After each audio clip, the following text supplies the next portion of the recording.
I want to dive straight into the MCU Phase 2, and we're going to be starting off with Iron Man 3. So pretty much how this is going to work, we're going to go around the room, just talk about why we like the film, why we don't like the film, and after we all go around and give our opinions, we'll just give our final thoughts, talk about some of our favorite moments, and then we'll move on to the next film and go on and on until we wrap up for the night. So who wants to go first on Iron Man 3? Ray? You don't want me to go first, do you? You know what? It's fine. I'll go first. I'll go first. I was like, I don't want to start either. I'll go first. So, anyone who knows me knows that I am not the biggest fan of Iron Man 3. The first time I saw this film, I thought it was one of the worst comic book movies ever made, and definitely at that point, the worst MCU movie ever made up to that point. Sure. Now, I watched it today, and after some analysis, I don't hate it as much as I did previously. I still don't think that it's a good film, and I still don't think that it has a lot of rewatchability factor, but the things that the film does really, really well are the things that makes me appreciate it. So I'll go into those things. Tony's PTSD, right? I feel like that was something really, really important. Coming off of the heels of the Avengers movie, it's a good idea to ground that character again, right? He is just a guy in a suit and flying into this wormhole, seeing all of these aliens. It really, really messed him up. So I really liked the exploration of his PTSD to further humanize Tony Stark. In this film, yet again, Tony Stark is responsible for his own demons. Once again, he is responsible for almost like ending the world, right? This film also lays the groundwork for his ideology of wanting to build a suit of armor around the world that eventually leads him into creating Ultron. He created all of these different Iron Man suits so that he didn't have to fight, but he could still protect the ones that he loved, right? So these are all things that I really, really appreciate in the film. The thing that bothers me the most is I feel like the film had a great opportunity to tell a really amazing story and fumbled it halfway through, and I'll explain. So I wanted Iron Man 3 to be Tony Stark versus the terrorist cell, the Ten Rings. In the first Iron Man movie, we learned that the Ten Rings is compiled of 10 different terrorist cells that came together to create one full unit, right? Seeing Iron Man that just came from fighting aliens to ground him even more to having to fight terrorists, to having to battle against the political implications of flying into the Middle East to essentially kill all of these terrorists. That's not something you can do. An American soldier cannot just go into another country and start killing people. So I would have preferred if it was actually the Mandarin controlling the Ten Rings versus Iron Man instead of this cheap extremist and this really stupid villain in Aldrich Killian. He is the worst villain in the MCU. He's the most boring. He's the most least impactful of any of the villains in the entire MCU. He serves absolutely no purpose, and he is no different than Edward Nygma from Batman Forever. He's just like Pamela Isley. He's just the big nerd from the beginning that gets a glow up, gets a bunch of money, and decides that he wants to become a villain. And I don't buy it. So weak villains don't lead to a good movie for me. I also feel like the film is way too long. I feel like it has some pacing issues, and I have a huge problem with how cheap the suits, how easily the suits were able to be destroyed. Now, I have seen arguments that I do somewhat agree with that, you know what? Tony isn't in the best frame of mind, so just like how his mind is fractured, his creations are fractured, right? So I can see that, but it doesn't work for me. Right? You still have machines, you still have Jarvis designing and making these suits. Why are they so easily destructible? In the first Iron Man movie, his Mark II took a tank round and all it did was scratch the paint. The Mark 42 gets hit by a garbage truck and it's almost destroyed. There's so many different things like this that just drives me absolutely insane. But again, the biggest thing for me is that I felt like it was a wasted opportunity because they should have focused on the terrorist cell versus Iron Man. But I'll leave it there. I mean, listen, you go ahead. I mean, Roger, if you want to hop in, go for it, bro. No. This is literally all I'm going to say about it because I am in agreement that you've hit on so many things that I've already wanted to talk about. Iron Man 3 is also, to me, one of the absolute worst in the MCU. I would say next to the original Incredible Hulk and probably Dark World, which we're also going to talk about today. So that was the most. Yeah, I really did not like this movie. I remember seeing this movie in theaters with my dad, just like on a random weekend, like the weekend after it had come out, and both of us coming out of it being like, what is this? This isn't the Iron Man that we signed up for, like in 1 and 2. 2 at least was goofy and cornball and kind of stupid, but it knew what it was. 3 was like trying to be serious, and I always hate these villains where it's like you said, what Adrian, what's his name? I don't remember. Aldridge Killian. Aldridge Killian, bro. In the beginning of the movie where he's like, no, I have a good idea. It's fine, man. It reminds me of the people who leave YouTube comments saying you absolutely need to do a video on this thing. And then you don't do it the way that they want it. And so they get upset at you and they're like, I'm unsubscribing, bro. I hate this. No, I'm going to do it. I'm going to do it better. That's exactly how he feels to me. And so I hate him even more for that. And then dude, the whole whitewashing of the Mandarin is some absolute bullshit, bro. It's like, it is twice in the movie. They do it twice. First with Ben Kingsley, and then they do it again towards the end of the movie, obviously with Killian or whatever his name is. The corniness of the I'm the Mandarin at the end, and they bro, and then that thing blows up after the other pieces go on it. Also, maybe it's a hot take. Ben Kingsley is ass in this movie. Thank you. I've seen so many people being like, oh, but he's redeeming. Like, he's the best part of the movie. He's garbage. He's from beginning to end. He's Who garbage. said that? A lot of people. I would like to mute them on my timeline. They literally did a whole second short film called like Long Live the King or something because he was so acclaimed in this role of the fake Mandarin. And then they retconned it where it's like, oh, he's going to meet the real Mandarin in prison. But now we're actually getting the 10 Rings with the new Shang-Chi movie. So what the hell was all that about? I guarantee you we're not seeing Ben Kingsley again. Absolute trash from beginning to end. Iron Man 3 sucks. Big fat booty cheeks. I'm done. Listen, so you know what, Roger? Booty cheeks are nice to some folks. So let me tell you something. Iron Man 3. Fat booty cheeks. I didn't say nice round booty cheeks. What's wrong with fat booty nothing cheeks, wrong Roger? Nothing. We don't discriminate against fat booty cheeks.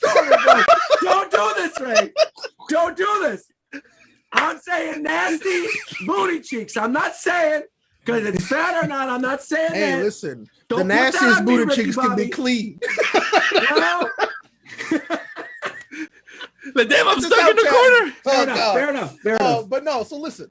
I do not hate Iron Man 3. And for the longest time, it's like I've never defended this movie, but I always saw the good in it, is what I'm saying. Because I know that there's some stuff in here that's whack. Like straight up. Trevor mostly. Trevor is I was like, okay, fine. But the idea of the Mandarin is, if you really think about it, they've like, what can we do to scare the shit out of Americans? We put together this persona that's bigger than life, that's just completely unruly, like cruel, and seems to be all controlling and calculating. And the Mandarin name is terrifying enough that they decided to use it. Is what I'm saying. So they built this whole facade because they were like, how can we build something that's just gonna scare the shit out of them? And they're like, oh yeah, well, they're scared of terrorists. And then I think they also know the name the Mandarin, and so they're afraid of this title. Right. Is what they tell you. But then the way I see it is that early on in the movie, Tony calls it out as bullshit. Like Tony literally says it's super theatrical and they're using South American tactics. That doesn't make sense. Yeah. And I'm like, so Tony knew, he saw through it immediately. And then when he shows up, he's like, okay, I just got to be sure though. And he's like, oh, okay, so of course you're fake. And it's like, I get it. And so what you were talking about with him fighting terrorists earlier, Iron Man can no longer just go and show up and fight terrorists. He can't. He rolls with the Avengers and just literally fought aliens in space. If Iron Man showed up over in Afghanistan, it would be a world issue. Like that's just what it is. He can't. He couldn't do it. That's what I wanted them. Right? That's what I wanted them to explore. That's my point. That would have been good. See, but there's a problem with that. You know why? Because with that being political and like they charge it that way, everything would have had to been very political leaning going forward. Well, while I'm not mad about that, we get Winter Soldier in the same phase. So, but Ultron, Winter Soldier, what does Winter Soldier do? It takes down S.H.I.E.L.D., a fictional organization. Yes, that's true. That's true. but it's like I get it. Like it's like, yeah, that would have been super cool. But See, I feel like that's this why- movie was more about Iron Man facing his demons in him, which his demons literally are him, is I think what the movie's trying to tell you. Right. He was his own demon. Right. Yep. Because he himself made Ultron. But I mean, he made Ultron, he made later. Killian, he brings it up multiple times. And the thing with the suits, James, I can understand why you'd be upset why the Mark 42 was so brittle. Well, think about this. None of the other suits came in pieces like the Mark 42. Period. Yeah, but the other suits were easily destroyed by the soldiers with Extremis, though. Those are, but it's Extremis, James, and you know that even a carbon copy, fake ass like bootleg Extremis is ridiculously powerful. That's true. You know That's this. true. Exploding. It's That's true. exploding literally in front of them. So it's like, listen, Extremis is, and I feel like that went to show you that this stuff wasn't nothing to mess with. Like Extremis is dangerous. Yeah. Especially when they're blowing up at 30,000 degrees Celsius, bro. Yeah.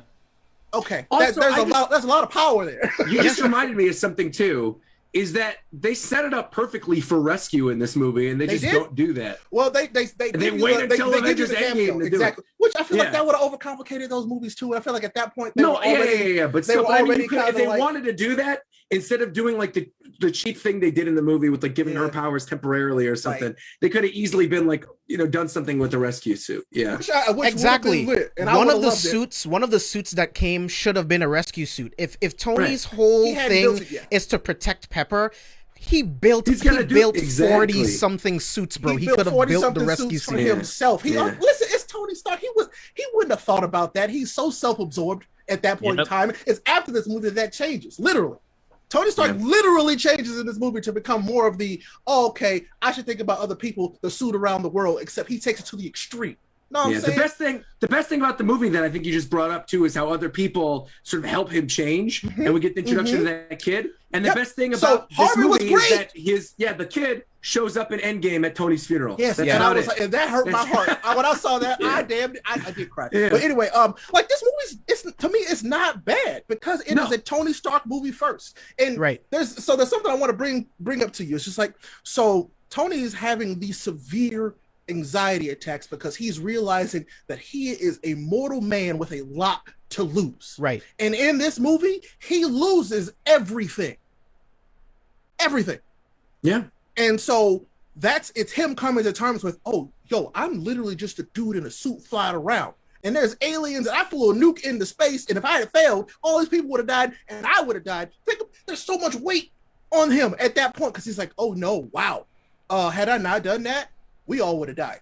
See, and that's what I love about the film. But what I wanted was him to face a real grounded terrorist cell, bro. See, he wouldn't have been able to focus on himself and become who he became at the end of that movie had he had to go take on a whole nother literal army. But I mean, he does that with the extremist soldiers, though. So what would have been the difference? I think you both could have had your own movie had they just not gone with Mandarin. I mean, you could have done something where it wasn't the Ten Rings, where it wasn't that. Mandarin was built to be a facade on purpose. Like at first, I was mad about it because he's like the arch nemesis of Tony Stark in the comics, isn't he? Yeah, but I feel like I'm glad they didn't actually use the Mandarin because they wouldn't have done it right. Yeah, exactly. Yeah. Like they would not have done Asian like representation on screen at that time right. They wouldn't have done it. I'm glad they didn't do it. Agree. Yeah. So like I'm fine with that. Like I'm actually completely okay with it. They didn't actually do the magic because they really would have screwed it up. And then guess what? You have another evil Asian character that knows magic. Okay, yeah. We don't need that. Right. We don't. So we're gonna get it done right with Shang-Chi, and I'm so damn glad. I can't wait for the movie. It's gonna be good. God. Yeah. But no doubt about it. I'll be honest. Like them showing like this movie's literally about Tony, and that's what I wanted. It's about Tony with this Aldrich Killian dude who has a beef with Tony, who doesn't even remember him, by the way, because he didn't need to. No. So, but I love this. This was this movie showing a hero who had everything feel like he had nothing, literally, because he was dealing with an existential crisis of, I'm just a dude in a metal suit. And the one thing, there's a beautiful thing that not beautiful, but it's just like it's sobering because he's able to breathe normally as soon as he steps into a suit every time before. If you think about it, he takes a deep breath because he can breathe. He's like, I'm protected. I'm in I'm in my safe space. This is what makes me strong. And yeah, the Mark 42 being super brittle was absolutely a reflection of his mental state. Right. Absolutely. And I saw that, yeah. And so I'm like, yeah, no, I get why it was so brutal. And, I just think this movie was well done in certain spots for Tony Stark. Now, I'm not saying just overall it was good, but for Tony Stark, Tony was legitimately great that entire movie. Yeah, I would say that is the best thing about the movie, right? Oh, yeah. He's great. Tony in it. Yeah, of course. Tony grows so much through this movie. Yeah. There's nowhere does he ever return to old Tony. Period. My thing is that's only one aspect of a movie, and I have to judge a film as a whole. And as a whole, for me, superhero films, and this was an early one. it's just for me as a whole film, it doesn't work. The scenes that I did like, getting all of the different suits at the end, I can watch those on YouTube. There is nothing that makes me need to rewatch this movie to get to those cool moments because I can just turn it on YouTube. I mean, so I for watched me, the movie because of Tony and what he's going through and how he deals with it. Him coping with it. I like it for that. Like the stuff with the kid, I was like, did I hate this? And I was like, actually, no, this is some of the best of this movie is when he's interacting with Harvey, straight up. Yeah. Because the kid's being a kid and Tony Stark is being Tony Stark, which is kind of a giant man-child. You know what I'm saying? So I'm like, no, this is good. Like I enjoy it, and I'm like, it does some really super cheesy stuff, but it also shows you that Tony Stark has always had a heart. He does care about people and helping others, because he didn't have to help that woman when he was like, oh, my son committed that, he blew himself up. No, he was like, no, your son didn't, and that's bullshit. And I'm gonna tell you why. He didn't have to do any of that, but he did. All while he was dealing with all his own everything. He decided to go and help figure this out for these people. He didn't have to talk to her. He could have figured it out on his own and gone about his business.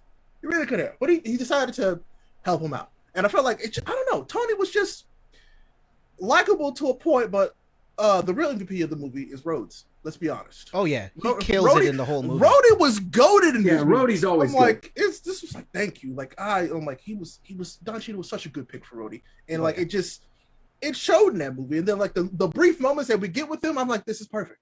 Why didn't we get more of this? I would have loved this. I wanted more. If anything, I wanted more of Tony being with Rhodey and trying to work together in kind of a wasted opportunity. That would have been more of Iron Man 2, though. I mean, I expected that. I remember back in the day where they showed trailers for Iron Man 2 and they showed that scene when they're in the dome.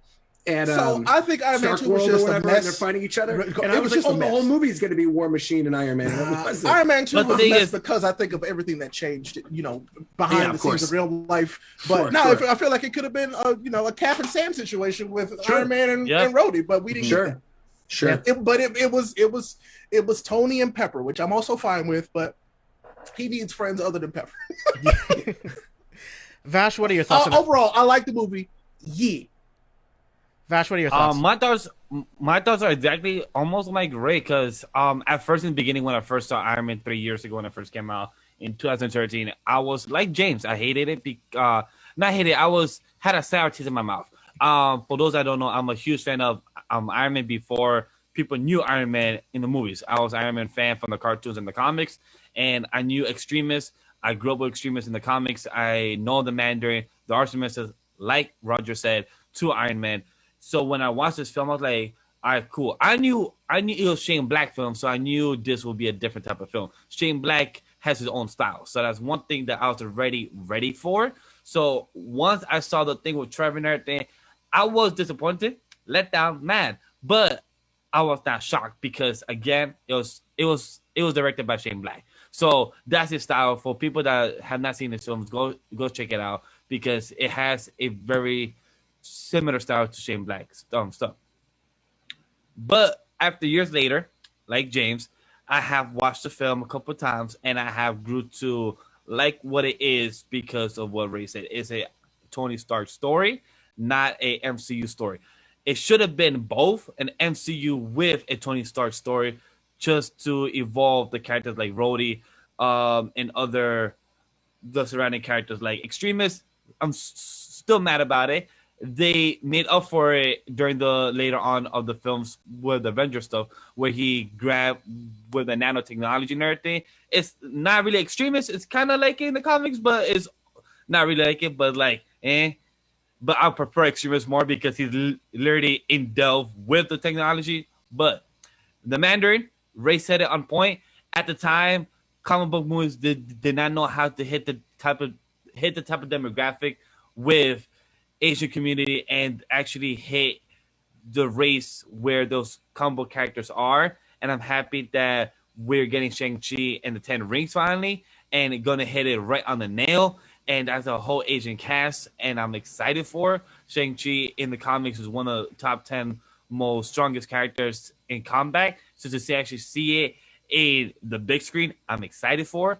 And for the Mandarin, I'm excited to actually see the real Mandarin now. Was it a hoax and was it planned like in the beginning? Yeah. But am I still mad about it? I kind of forgave it. Fuck it. I let it go. It is what it is. It's comedy in that aspect with the Trevor and everything. He's an actor. I'm like, all right, cool. You're an actor. I hope that got Trevor more gigs in the future. Unless my dude got snapped for 5 years, so I guess he lost some jobs. He went to jail, bro.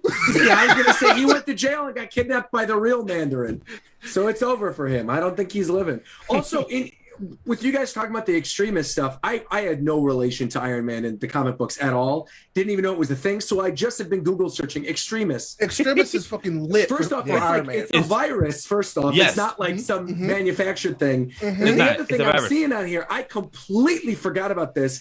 They did a stupid tie-in with this with Agents of S.H.I.E.L.D. I completely Did they? forgot about this. They did. Where they have They did. John Garrett gets it, and then Correct, I John Garrett, completely yeah. forgot about this. Oh, They okay. did extremists better in Agents of S.H.I.E.L.D. than the actual movie of Iron Man 3, which is very sad. What in the world? So I think Roger's I actually worked being on the show at this time, and I didn't remember. That's how forgettable You did? Extremist is. Yeah, I was talking to James about it. That's Agents of S.H.I.E.L.D. was one of the first things I did social media for when I first moved out here. Agents of S.H.I.E.L.D. shit, and did an I know that? ABC show called Selfie. Yeah, those were the two. So, I knew about Sophie. Wow, did not know that. yeah. I learned something new about Roger. Wow. But I literally just forgot about the whole thing. Because they're bringing it up. Yeah, it's the whole thing with season 1. Yeah. Yep, Interesting. that's What literally in the world? I completely forgot. that is literally the whole story about season 1 with extremists, and it's very disappointing. But they did it better than the actual Iron Man 3. The Iron Man 3, you're right. Yeah, Right. it's very sad because, but James, it's because they had an actual 23 episode to build the extremists in the story. But with that, instead of having like a gas or like a needle go in and you get extremists, it was like a centipede on your back or on your arm, and you get the extremists into the virus inside your body. Right, you're on mute. I hear you. Yeah, that was like the first season. Yeah, I remember That was that. the first Yeah. That was like the first Yeah. season of Agents of S.H.I.E.L.D. Yeah. Yeah. Yep. Yeah. Wow, my whole Yeah. brain just exploded. But no, Yeah, there you listen, go. See? had they done actual extremists, Iron Man would have been too OP and everybody would have complained. That's all. I'm yeah. saying. Roger, for those in chat that are interested in extremists, go check out the comics. My man, what Ray said, he's OPSL in the comics. check it out. Tony Stark is, I think, like I think a 12-issue run or something like that. So it's very good. I highly recommend to anybody. But my overall thoughts of Iron Man 3, it is what it is. Could have been a lot better, but on my end, I knew it was a Shane Black film.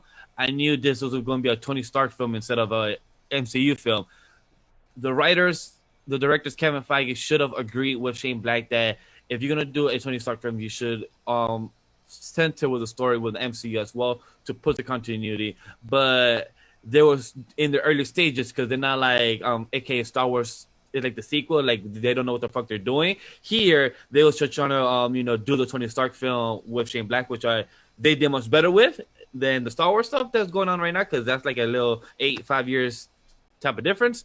But overall, I had a good time with Iron Man 3. Definitely not the worst of the films, but it's definitely in the lower numbers, 18 to 24 around there. So it's up there. Rewatch comfortability, not much. But if you want to watch it every once a couple 5 years, is there. Would you be entertained? Like James, go to YouTube. That's it. You watch the highlights. For some people, me, I will probably watch the film and just still have a good time with it because it's a good Tony Stark film. Yeah. Sam, what are your thoughts on this? Okay, so I watched this in theaters first time, and like I was young, I was naive. I have no idea what was going into. All I care about was seeing Tony's other suits, and like literally that was like the first time watch. It's like that's really what they're advertising in like trailers and shit. It's just you see the whole many kind of suits, and like James said, you could have just literally watched the YouTube highlights of that part of the scene, and I think you would have been good and done all set. Watching this movie as a whole, they do make Tony Stark really relatable, really good. the anxiety attacks that he has, the whole like trigger warnings of words for him, where he's like, "What's it like in space? Like, what did you see?" Like, I was like, oh. Like it really worked. Like that's literally how anxiety attacks. That's how PTSD it works. You has that trigger words that like, you see. Like he even tells Henry, like, "No, I do not even say those words. Like, why do you let me do this, huh?" Like literally, the man child he is, he literally exposed himself where he has his real anxiety attack. The first exposure where you have Jarvis is like he's in the suit. It's like, is there something wrong with me? Is there a disease, sir? I think this is the first time you're having an anxiety attack. Like what? Like literally the first time you would see it's really well done from that kind of perspective. As the whole, it's passable, but at the same time, the script was horrible for Iron Man 3. Everybody was just like the words were cheesy. The motive from the villain was horrible. His whole like, when I was supposed to meet you up there, like I waited there for 25 minutes and then I was thinking maybe I should just end it all, But then you gave me a gift. You gave me a gift of opportunity. Like, what kind of, who wrote the script for this bullshit? It's horrible. It's just fucking horrible. And like there were like some moments like it's great to have Tony and the relatability, but what kind of got me like didn't really work so well was when like the kid tells him like since you're always like you're having this anxiety attack and you need to think something where you can trigger you to relax, why don't you just build something because you're a tinker? And then instantly Tony just I did really like that. Same. I had a little bit of a problem with that. And then the next scene, he goes to Home Depot to literally create his own weapons and go through a whole because he's a genius. Those drug mob boss kind of went hotel went to Home Depot and came out with an arsenal. Also, it's called marketing and promoting Home Depot as well. Exactly. They probably got good sales for a good month. Ray, you're mute again. Ray, you're mute. We can't hear you. Oh, can you hear me now? Yeah. Yes, we can. There's a lot of product placement in that movie if you really pay attention. A lot. Mm-hmm. They showed off the e-tron from Audi like way before it was actually ready. It wasn't even a real thing. It was just like basic prototypes. So I was like, that's hilarious. But there's a lot of Marvel movies that have car tie-ins. Like I forgot, I was watching one relatively recently and it came up again and I was like, oh, this is very blatant. I didn't remember him driving up to Avengers headquarters in this car. Probably. Oh yeah. I mean, wasn't it the new e-tron in Endgame? I think in Endgame, I think it was actually. It was. Yeah, you're right. You're right. It Audi and Acura. Those are the two they have in every movie. Yeah. They all get promoted from Hello Kitty and Ant-Man and the Wasp. Yeah. So I think they lost their Chevy sponsorship, and so that's why they decided to kill off Shield. Because remember they would drive around in the black Suburbans all the time. What was Nick Fury riding around in when he gets? I think it was a Suburban. Yeah, I'm pretty sure it was a Suburban. Yeah, they lost that sponsorship, so they were like, "All right, we're gonna blow up the whole company that uses it in the universe." That's funny. Agents of Shield down. That's it. Yeah. But Sam, go ahead and finish your thoughts. But yeah, it wasn't like a horrible movie all in all. It's just that the scripts, the villains was just not great at all. And the story that you could come up with Iron Man 3 was not great. Even if they were not to mention Mandalorian, if they were to just mention a different group all in general, I think I would have preferred it much better. Especially when they're trying with Mandalorian, is there some gonna be magic or we're gonna have a whole Conkling thing? Because we literally had before the movie came out, we had ideas all right, we're introducing a little bit of magic into an Iron Man series and giving him a good villain. Nope, we get something literally the opposite of what we were supposed to get. It's just an image of war, literally having visuals and time in the movie, and then literally having a whitewashed man telling, fortune cookies is not technically Chinese. Neither is a China theater. It's actually just a faux fake. Who is this guy? Whose man is this? Whose man is this? Whose man is this? It's an actor. An actor. It was just horrible. And then he turns out he's a joke. He literally entire movie. He went to the bathroom quick. I was like, oh yeah, don't go in there for the day. Tony's like, yo, go to the bathroom. Okay, all right, sure. I was having an issue, but I resolved it on my own. Okay, this is just forget it, kill it, and then of course, the whole second whitewash of Killian saying, "I am the Mandalorian." Like, oh Lord, Jesus, Lord, save me. Kill the movie now. Kill the movie now. And then, I mean, I like the finish though, with Pepper Potts literally take him down.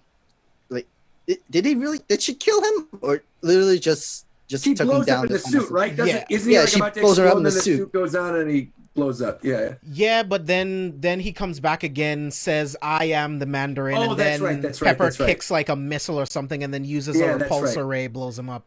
That's right. That's right.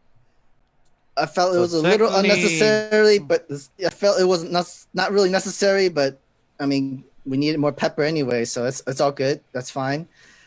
And then this entire movie was literally a whole backstory of Tony talking to Dr. Banner, and he just fell asleep in this whole entire time listening to him. Like, what part did you listen to? I was already so done with this movie. By the time I got there, I was like, "This is just a fucking story that he's telling Banner who's falling asleep right now." We were Banner. The audience was Dr. Banner in this movie. That's why he was falling asleep. Marvel knew what they had on their hands. That's it. Yeah.